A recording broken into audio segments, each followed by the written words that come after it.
Assalamualaikum warahmatullahi wabarakatuh. Mitra Muslim, kita bersama kembali dalam Mutiara Sahabat. Saya Dina Amalia. Episode ini akan membahas kisah hidup Mu'adz bin Jabal, sang pelita ilmu dan amal.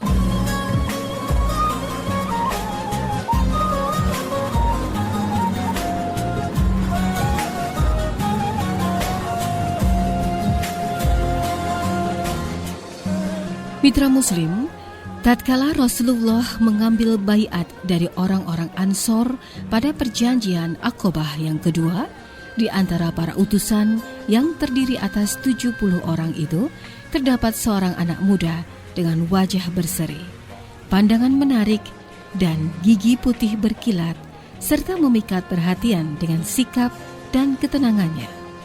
Dan jika bicara, maka orang yang melihat akan tambah terpesona karenanya. Ya, itulah dia, Mu'adz bin Jabal radhiyallahu anhu.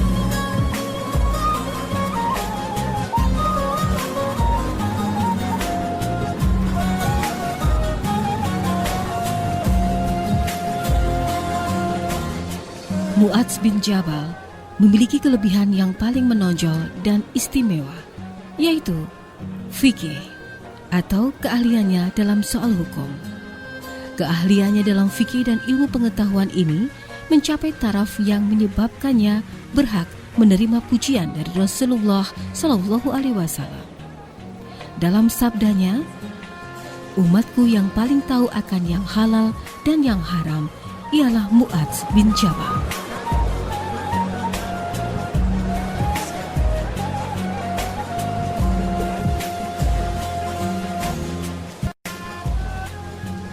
Dalam kecerdasan otak dan keberaniannya mengemukakan pendapat, Mu'adz hampir sama dengan Umar bin Khattab. Ketika Rasulullah Shallallahu Alaihi Wasallam hendak mengirimnya ke Yaman, lebih dulu ditanyainya, "Apa yang menjadi pedomanmu dalam mengadili sesuatu, hai Mu'adz?"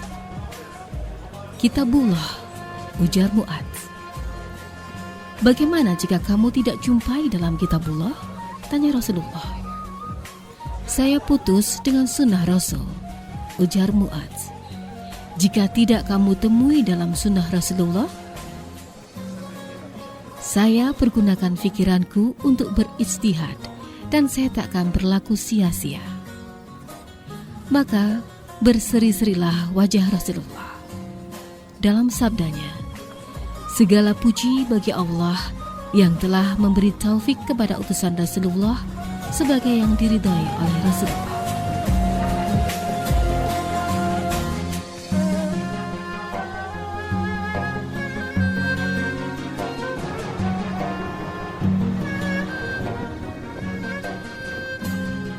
Maka kecintaan Mu'adz terhadap kitabullah dan sunnah Rasulullah tidak menutup pintu untuk mengikuti buah pikirannya dan tidak menjadi penghalang bagi akalnya untuk memahami kebenaran-kebenaran dahsyat yang masih tersembunyi yang menunggu usaha orang yang akan menghadapi dan menyingkapnya. Mungkin kemampuan untuk beristihad dan keberanian menggunakan otak serta kecerdasan inilah yang menyebabkan Mu'adz berhasil mencapai kekayaan dalam ilmu fikih, mengatasi teman dan saudara-saudaranya, hingga dinyatakan oleh Rasulullah sebagai orang yang paling tahu tentang yang halal dan yang haram. Dan cerita-cerita sejarah melukiskan dirinya bagaimana adanya, yakni sebagai otak yang cermat dan jadi penyuluh, serta dapat memutuskan persoalan dengan sebaik-baiknya.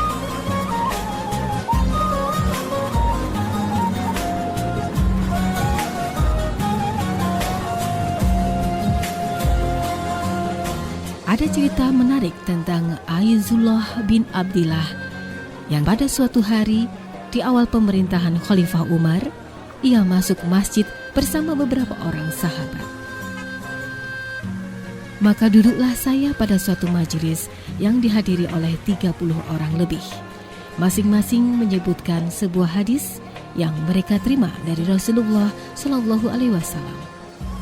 Pada halakoh atau lingkaran itu ada seorang anak muda yang amat tampan. Hitam manis warna kulitnya, bersih, manis tutur katanya, dan termuda usianya di antara mereka. Jika pada mereka terdapat keraguan tentang suatu hadis, mereka tanyakan pada anak muda itu, yang segera memberikan fatwanya. Dan ia tak hendak berbicara kecuali bila diminta. Dan tatkala majelis itu berakhir, saya dekati anak muda itu dan saya tanyakan, siapa namanya? Ujarnya, saya adalah Mu'adz bin Jabal.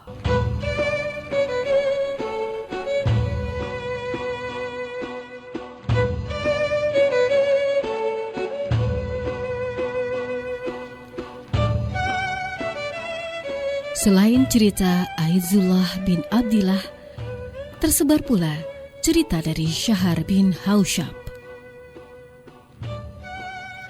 Bila para sahabat berbicara, sedang di antara mereka hadir Mu'adz bin Jabal, tentulah mereka akan sama meminta pendapatnya karena kewibawaannya.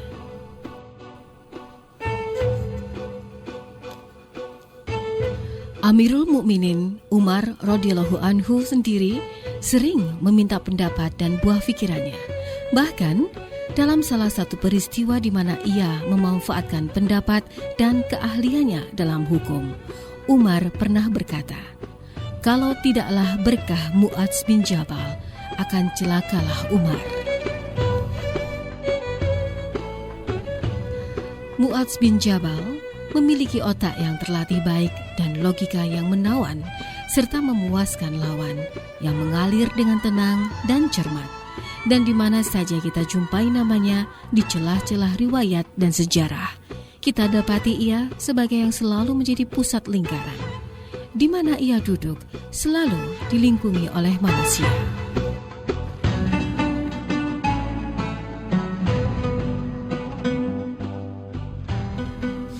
Mu'adz bin Jabal adalah seorang yang pendiam.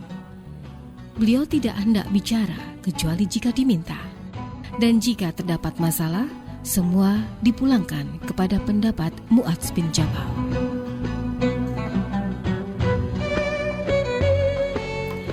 Itu sebabnya, jika Mu'adz bin Jabal telah membuka suara, ia sebagaimana dilukiskan oleh salah seorang yang mengenalnya, seolah-olah dari mulutnya keluar cahaya dan mutiara.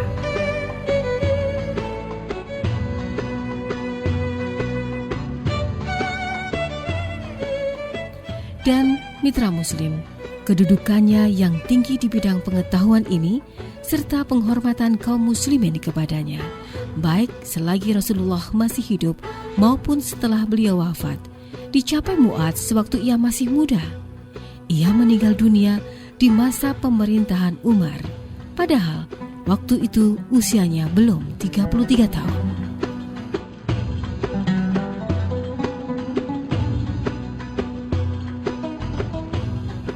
Mitra muslim, bagaimana kisah Mu'adz bin Jabal, sang pelita ilmu dan amal berikutnya? Akan saya hadirkan dalam Mutiara Sahabat sesaat lagi.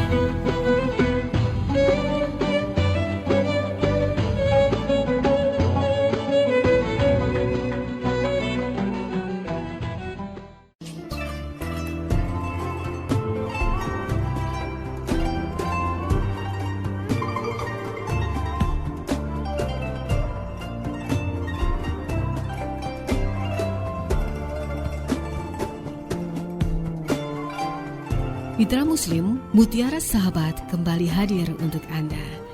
Dan saya Dina Amalia kembali melanjutkan kisah Mu'adz bin Jabal, sang pelita ilmu dan amal.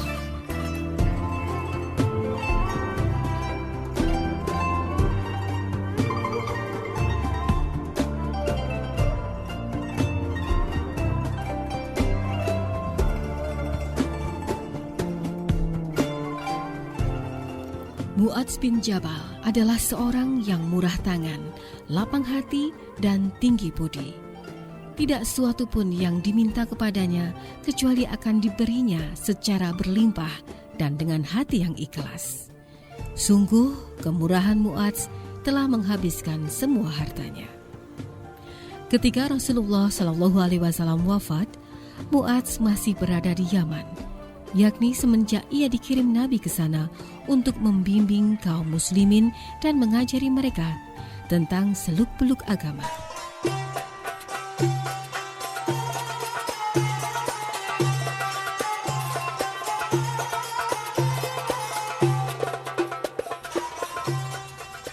Di masa pemerintahan Abu Bakar, Mu'adz kembali ke Yaman. Umar tahu bahwa Mu'adz telah menjadi seorang yang kaya raya, maka diusulkan Umar kepada khalifah agar kekayaannya itu dibagi dua.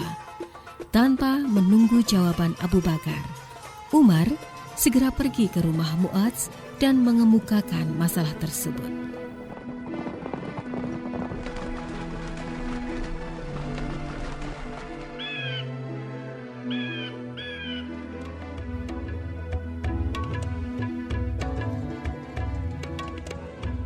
Mu'adz adalah seorang yang bersih tangan dan suci hati, dan seandainya sekarang ia telah menjadi kaya raya, maka kekayaan itu diperolehnya secara halal, tidak pernah diperolehnya secara dosa. Bahkan, Mu'adz tidak ingin menerima barang yang subhat. Oleh sebab itu, usul Umar ditolaknya, dan alasan yang dikemukakannya dipatahkannya dengan alasan pula. Umar pun kemudian berpaling meninggalkannya.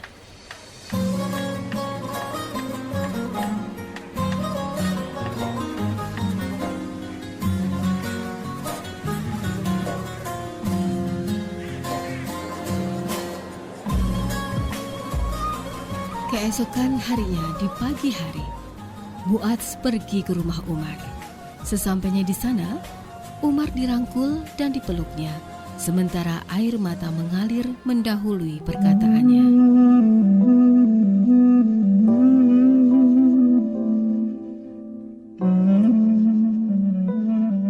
Malam tadi, saya bermimpi masuk kolam yang penuh dengan air, hingga saya cemas akan tenggelam.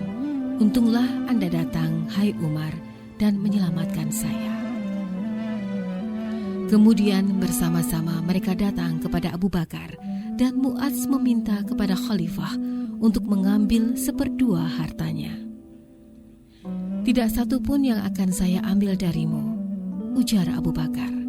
Sekarang harta itu telah halal dan jadi harta yang baik, kata Umar menghadapkan pembicaraannya kepada Mu'adz.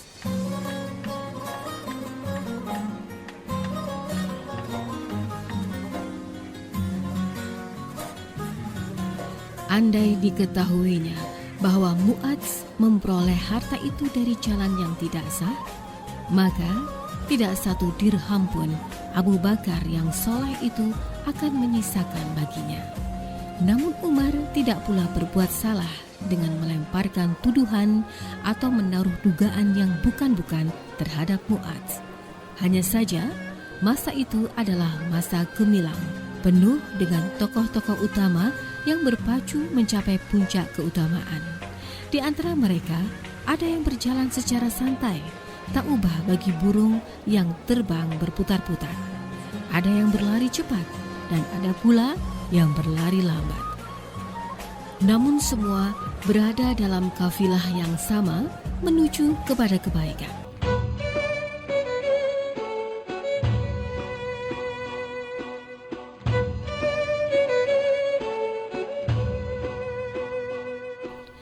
Mu'adz pindah ke Syria, di mana ia tinggal bersama penduduk dan orang yang berkunjung ke sana sebagai guru dan ahli hukum. Dan tatkala Abu Ubaidah, amir atau gubernur militer di sana, serta sahabat karib Mu'adz meninggal dunia, ia diangkat oleh Amirul Mukminin Umar sebagai penggantinya di Syria. Tetapi hanya beberapa bulan saja ia memegang jabatan itu. Ia dipanggil Allah untuk menghadapnya dalam keadaan tunduk dan menyerahkan diri.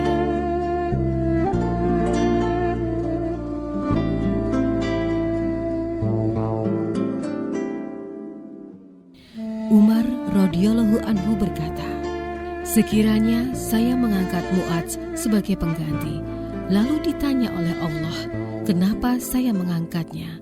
Maka akan saya jawab, saya dengar nabimu bersabda, bila ulama menghadap Allah Azza wa Jalla, pastilah Mu'adz akan berada di antara mereka.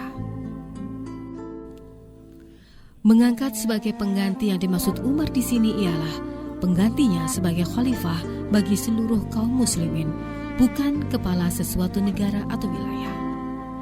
Sebelum menghembuskan nafasnya yang terakhir, Umar pernah ditanyai orang, bagaimana jika Anda tetapkan pengganti Anda?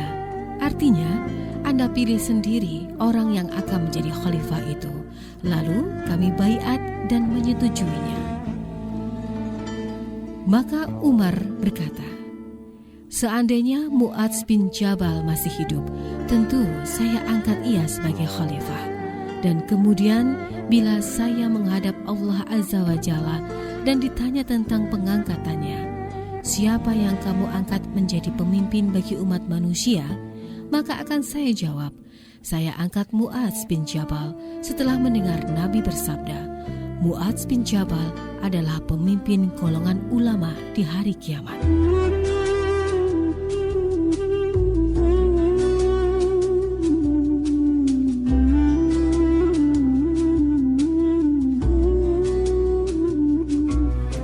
Pada suatu hari, Rasulullah Shallallahu Alaihi Wasallam bersabda, hai Mu'adz, demi Allah, saya sungguh sayang kepadamu. Maka jangan lupa setiap habis sholat mengucapkan, ya Allah, bantulah daku untuk selalu ingat dan syukur serta beribadat dengan ikhlas kepadamu.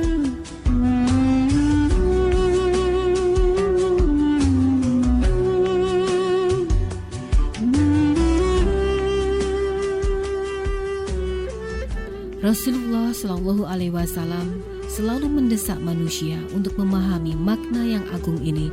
Yang dimaksud ialah bahwa tiada daya upaya dan tiada bantuan manapun pertolongan kecuali dengan pertolongan dan daya dari Allah yang maha tinggi lagi maha besar.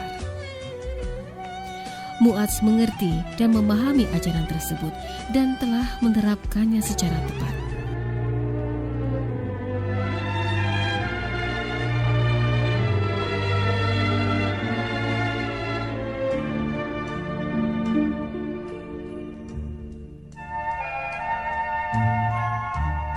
Pada suatu pagi, Rasulullah bertemu dengan Mu'adz seraya bertanya, bagaimana keadaanmu di pagi hari ini, hai Mu'adz? Di pagi hari ini, aku benar-benar telah beriman, ya Rasulullah, ujar Mu'adz. Setiap kebenaran ada hakikatnya, ujar Nabi pula. Maka, apakah hakikat keimananmu? Mitra Muslim, Anda ingin tahu apa jawaban Mu'adz bin Jabal atas pertanyaan Nabi Rasulullah SAW itu? Ikuti Mutiara Sahabat di sesi yang terakhir.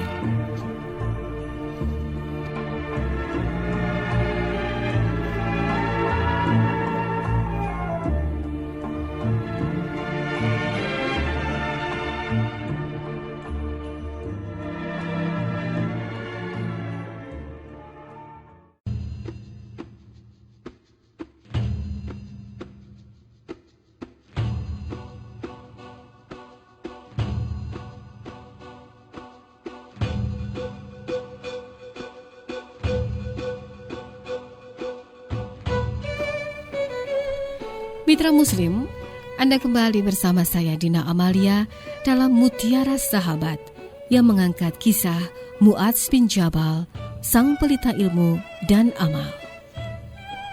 Mitra Muslim, Mu'adz bin Jabal menjawab pertanyaan Rasulullah Shallallahu Alaihi Wasallam tentang apakah hakikat keimananmu. Dalam jawaban Mu'adz, setiap berada di pagi hari, aku menyangka tidak akan menemui lagi waktu sore. Dan setiap berada di waktu sore, aku menyangka tidak akan mencapai lagi waktu pagi. Dan tiada satu langkah pun yang kulangkahkan, kecuali aku menyangka tiada akan diiringi dengan langkah lainnya. Dan seolah-olah kesaksian setiap umat jatuh berlutut, dipanggil melihat buku catatannya. Dan seolah-olah kusaksikan penduduk surga menikmati kesenangan surga, sedang penduduk neraka menderita siksa dalam neraka. Rasulullah Shallallahu Alaihi Wasallam bersabda, "Memang kamu mengetahuinya, maka pegang teguhlah, jangan dilepaskan."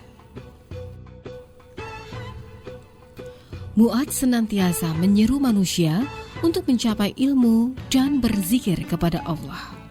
Diserunya untuk mencari ilmu yang benar lagi bermanfaat.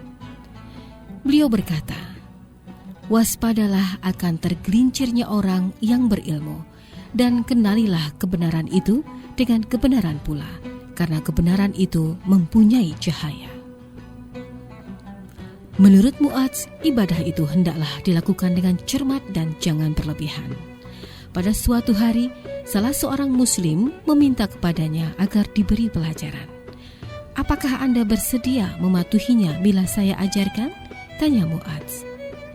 "Sungguh saya amat berharap akan mentaati Anda," ujar orang itu. Maka Mu'adz berkata kepadanya, "Syaum dan berbukalah, lakukanlah sholat dan tidurlah, berusahalah mencari nafkah dan janganlah berbuat dosa, dan janganlah kamu mati kecuali dalam beragama Islam, serta jauhilah doa dari orang yang teraniaya." Menurut Mu'adz, ilmu itu ialah mengenal dan beramal. Pelajarilah segala ilmu yang kalian sukai, tetapi Allah tidak akan memberi kalian manfaat dengan ilmu itu sebelum kalian mengamalkannya lebih dahulu, ujar Mu'adz. Mungkin sikap dan pendiriannya itu terdorong oleh sikap jiwa dan pikiran yang tiada mau diam dan bergejolak sesuai dengan pendiriannya yang pernah ia kemukakan kepada Rasulullah, bahwa tiada satu langkah pun yang dilangkahkannya kecuali timbul sangkaan bahwa ia tidak akan mengikutinya lagi dengan langkah berikutnya. Hal itu ialah karena tenggelamnya dalam mengingat-ingat Allah dan kesibukannya dalam menganalisa dan mengoreksi dirinya. Mitra Muslim, tibalah ajal Mu'adz dipanggil oleh Allah SWT. Dalam sakaratul maut, muncullah dari bawah sadarnya hakikat segala yang bernyawa ini, dan seandainya ia dapat berbicara, akan mengalirlah dari lisannya kata-kata yang dapat menyimpulkan urusan dan kehidupannya. Pada saat itu, Mu'adz bin Jabal pun mengucapkan perkataan yang menyingkapkan dirinya sebagai seorang mukmin besar. Sambil matanya menatap ke arah langit, Mu'adz bin Jabal munajat kepada Allah yang Maha Pengasih. "Ya Allah, sesungguhnya selama ini aku takut kepadamu, tetapi hari ini aku mengharapkanmu. Ya Allah, Engkau mengetahui bahwa aku tidaklah mencintai dunia demi untuk mengalirkan air sungai atau menanam kayu-kayuan, tetapi hanyalah untuk menutup haus di kala panas dan menghadapi saat-saat yang gawat, serta untuk menambah ilmu pengetahuan, keimanan, dan ketaatan." Lalu diulurkannya tangannya seolah-olah hendak bersalaman dengan maut, dan dalam keberangkatannya ke alam gaib masih sempat ia berkata, "Selamat datang wahai maut, kekasih tiba di saat diperlukan." Dan nyawa Mu'adz pun melayanglah menghadap Allah. Mitra Muslim, kita semua kepunyaan Allah, dan kepadanyalah kita kembali. Mitra Muslim, demikian Mutiara Sahabat yang mengangkat kisah Mu'adz bin Jabal, sang pelita ilmu dan amal. Mutiara Sahabat bersumber dari buku 101 Sahabat Nabi, buah karya Happy Andi Bastoni. Mitra siar yang bertugas, produser eksekutif Abdul Kohar, editor Wahyu Santoso, dan saya Dina Amalia pamit undur diri. Terima kasih telah mendengarkan. Subhanakallahumma wa bihamdika nasyhadu alla ilaha illa anta nastaghfiruka wa natubu ilaik. Maha suci Engkau ya Allah, dan dengan memuji-Mu kami bersaksi, tiada Tuhan yang berhak diibadahi selain Engkau. Kami memohon ampun dan bertobat kepadamu. Wassalamualaikum warahmatullahi wabarakatuh.